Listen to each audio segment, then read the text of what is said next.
AKRS जिंदाबाद जिंदाबाद जिंदाबाद जिंदाबाद जिंदाबाद AKRS जिंदाबाद जिंदाबाद जिंदाबाद AKRS जिंदाबाद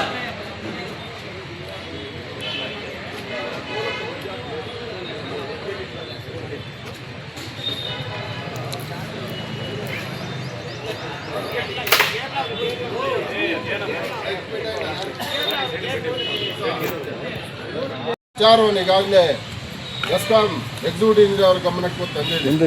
ಅವರು ಮತ್ತು ನಮ್ಮ ಶಾಸಕರಿಗೂ ಕೂಡ ನಾವು ಈಗಾಗಲೇ ಮನವಿ ಮಾಡಿದ್ದೀವಿ. ಶಾಸಕರು ಕೂಡ ಮೇಲಾಧಿಕಾರಿಗಳ ಜೊತೆ ಮಾತಾಡಿ ಇದನ್ನು ಸಮಸ್ಯೆಯನ್ನು ಪರಿಹರಿಸಿಕೊಂಡಿದ್ದಾರೆ. ಆದ್ದರಿಂದ ಇವತ್ತು ನಾವು ಅಲ್ಲಿ ಸಾಂಕೇತಿಕವಾಗಿ ಇವತ್ತು ಯಾರೆಲ್ಲ ರೈತರು ಇವತ್ತು ಇದರಿಂದ ತೊಂದರೆ ಅನುಭವಿಸ್ತಾ ಇದ್ದಾರೆ ಅವರು ಇವತ್ತು ಮನೆ ಪತ್ರ ಇವತ್ತು ಸಾಂಕೇತಿಕವಾಗಿ ಇಲ್ಲಿ ಸೇರಿದೆ. ಇದು ಕೇವಲ ಅವರಿಗೆ ಸಾಂಕೇತಿಕ. ಇದೇ ರೀತಿ ಯಾರಾದರೂ ನಮ್ಮ ರೈತರಿಗೆ ಸಮಸ್ಯೆಯನ್ನು ನಿರ್ಲಕ್ಷ್ಯ ಮಾಡಿ ಮುಂದುವರಿಸಿದ್ರೆ ಮುಂದಿನ ದಿನಗಳಲ್ಲಿ MD ಆಗಿರ್ಬೋದು, ಮಂತ್ರಿಗಳಾಗಿರ್ಬೋದು ಅಥವಾ ಯಾರು ಸಂಬಂಧಪಟ್ಟ ಇಲಾಖೆಯವರು ಇದನ್ನು ಸರಿಪಡಿಸುವ ತನಕ ನಾವು ಅಖಿಲ ಕರ್ನಾಟಕ ರೈತ ಸಂಘಟನೆ ಇದನ್ನು ಬಿಡೋದಿಲ್ಲ ಅಂತ ಈ ಸಂದರ್ಭದಲ್ಲಿ ಅವರಿಗೆ ಎಚ್ಚರಿಕೆಯನ್ನು ನೀಡ್ತಾ ಇದ್ದೀವಿ. ಇದರ ಜೊತೆಗೆ ಇನ್ನೂ ಹಲವಾರು ವಿದ್ಯುತ್ ಇಲಾಖೆಗೆ ಸಂಬಂಧಪಟ್ಟಂಥ ಸಮಸ್ಯೆಗಳಿದ್ದಾವೆ. ಈಗಾಗಲೇ ಪ್ರಸ್ತಾಪ ಮಾಡಿದ್ದಾರೆ. ಈಗಾಗಲೇ ರೈತರಿಗೆ ಯಾವುದೇ ಬೆಳೆಗೆ ಬೆಲೆ ಇಲ್ಲ. ಇವತ್ತು ಟೊಮಾಟೋಗೆ ಬೆಲೆ ಇಲ್ಲ, ಈರುಳ್ಳಿಗೆ ಬೆಲೆ ಇಲ್ಲ, ಆಲೂಗಡ್ಡೆಗೆ ಬೆಲೆ ಇಲ್ಲ, ಬೀಟ್ರೂಟ್ಗೆ ಬೆಲೆ ಇಲ್ಲ, ಕ್ಯಾರೆಟ್ಗೆ ಬೆಲೆ ಇಲ್ಲ. ಯಾವುದೇ ಬೆಳೆಗಳಿಗೆ ಇವತ್ತು ಬೆಲೆ ಇಲ್ಲದೆ ರೈತ ಇವತ್ತು ನಷ್ಟಕ್ಕೆ ಈಡಾಗಿ ಕಂಗಾಲ.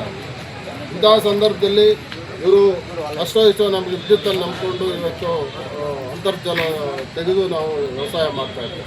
ಇದಕ್ಕೆ ವಿದ್ಯುತ್ ನಮಗೆ ಬೇಕೇ ಬೇಕು. ಟ್ರಾನ್ಸ್ಫಾರ್ಮರ್ಗಳು ಫೇಲ್ಯೂರ್ ಆದರೆ ಅಥವಾ ರಿಪೇರಿ ಬಂದರೆ ಇವತ್ತು ರೈತ ಪರವಾಗಿ ಇಲಾಖೆಯವರು ಹಲವಾರು ಕಡೆ ಇವತ್ತು ಕೆಲವು ಕಡೆ ಒಂದು ಎರಡೋ ಮಾಡ್ತಾ ಇರ್ಬೋದು ಒಬ್ಬರೇ ಇದ್ರು. ಆದರೆ ಸುಮಾರು ಪ್ರದೇಶದಲ್ಲಿ ಇವತ್ತು ರೈತರಿಗೆ ಅವರು ಸರಿಯಾಗಿ ಇವರು ಸ್ಪಂದನೆ ಮಾಡ್ತಾ ಇಲ್ಲ.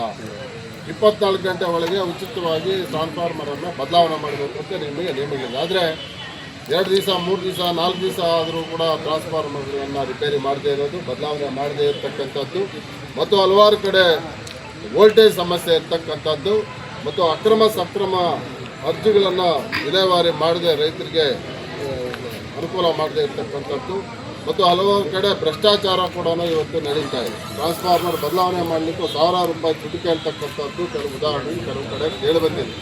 ಆದ್ದರಿಂದ AKRS जिंदाबाद जिंदाबाद जिंदाबाद जिंदाबाद जिंदाबाद